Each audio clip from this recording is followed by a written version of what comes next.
नमस्कार, स्वागत छ पीके बिजनेस टिप्स एन्ड ट्रिक्स च्यानलमा। यो च्यानलमा सधैँ म बिजनेससँग सम्बन्धित विभिन्न जानकारीमूलक भिडियोहरू लिएर आउने गर्दछु।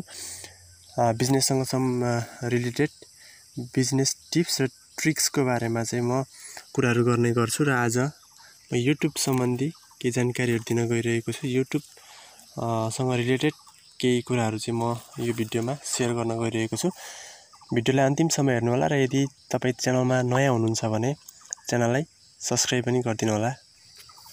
सबैभन्दा पहिले धेरैजनाले सोध्ने गर्नुभएको छ एउटा प्रश्न, हामीले 1 वर्षभित्रमा च्यानल मोनेटाइज गर्न सकेनौँ यदि भने चाहिँ के हुन्छ भनेर सोध्नु भएको छ। यसको बारेमा थोरै जानकारी दिन गइरहेको छु।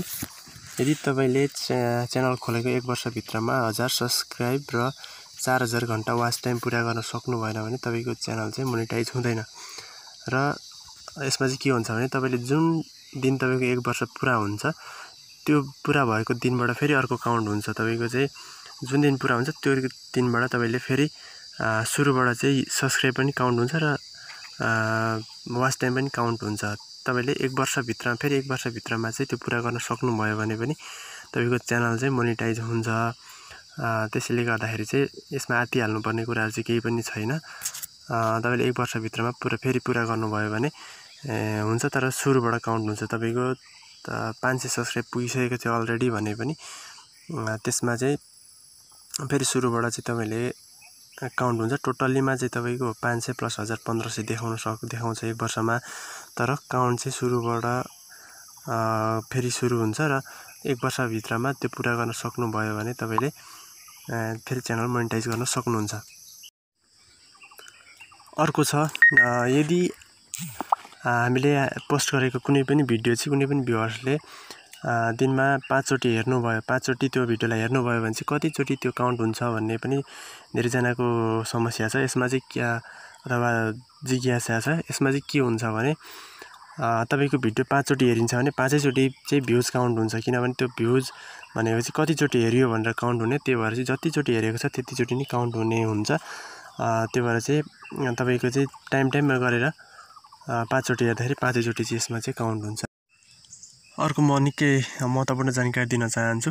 यदि तपाईँ युट्युबमा नयाँ हुनुहुन्छ अथवा युट्युबमा चाहिँ काम गर्ने सोच बनाइरहनु भएको छ भने चाहिँ यो कुरालाई पनि ध्यान दिनु होला। हामीले कुनै पनि भिडियो युट्युबमा पोस्ट गरिसकेपछि त्यो पोस्ट गरिएको भिडियोलाई चाहिँ हामी चाहिँ विभिन्न ठाउँमा चाहिँ सेयर गर्ने गर्छौँ। जस्तै यो फेसबुक भयो, व्हाट्सएप भयो, यस्तो विभिन्न ठाउँमा हामी सेयर गरेर चाहिँ त्यहाँ चाहिँ हामी अरूलाई चाहिँ भिडियो हेर्न लगाउँछौँ र च्यानललाई सब्स्क्राइब गर्न लगाउँछौँ। यो गर्नु पनि खासै उचित चाहिँ मानिँदैन, किनभने यो चाहिँ युट्युबले मान्दैन। यसमा चाहिँ हामीले चाहिँ सकेसम्म कम लिङ्क सेयर गर्ने र बढी चाहिँ च्यानलको नेम सर्च गरेर चाहिँ त्यसबाट चाहिँ भिडियो हेर्न लगाउन सक्नुभयो भने चाहिँ तपाईको च्यानल र्याङ्किङमा पनि आउँछ र भिडियोहरू पनि र्याङ्किङमा आउँछ र युट्युबले पनि यो कुराहरूलाई चाहिँ सपोर्ट गर्छ। यो कुराहरूलाई चाहिँ मान्छ र तपाईको पछि च्यानल स्प्याम आउने सम्भावना पनि हुँदैन र मोनेटाइज गर्नलाई पनि तपाईले सजिलो हुन्छ। र यदि तपाईले चाहिँ लिङ्क सेयर गर्नुहुन्छ भने चाहिँ लिङ्क मात्र सेयर गरेको छ भने तपाईको चाहिँ पछि गएर चाहिँ च्यानल स्प्याम पनि हुन सक्छ। यो कुरालाई चाहिँ हामीले निकै ध्यान पुर्याउनु पर्ने हुन्छ। के भएर चाहिँ भर्सक सेयर गर्नुभन्दा पनि च्यानलको नेमबाट चाहिँ अरूलाई चाहिँ सर्च गर्न लगाएर भिडियो हेर्न लगाउँदा चाहिँ राम्रो हुन्छ। र धेरैको समस्या भनेको भिडियोमा चाहिँ भ्युज कम्ती आउनु र च्यानलमा सब्स्क्राइब पनि कम आउनु पनि हो। यसमा चाहिँ के हुन्छ भने कन्टेन्ट चाहिँ राम्रो बनाउनु पर्यो।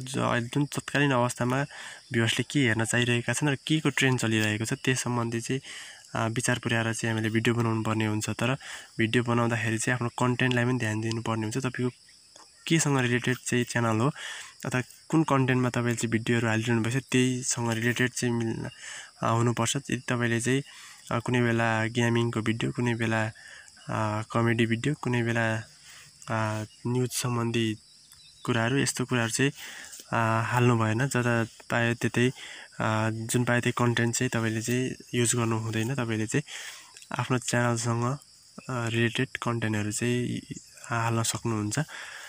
यसो गर्नुभयो भने तपाईले चाहिँ बिस्तारै एकैचोटि हुँदैन, बिस्तारै गर्दै जाँदाखेरि तपाईको भ्युज पनि बढ्दै जान्छ र च्यानलमा सब्स्क्राइबरहरू पनि बढ्दै जाने हुन्छ।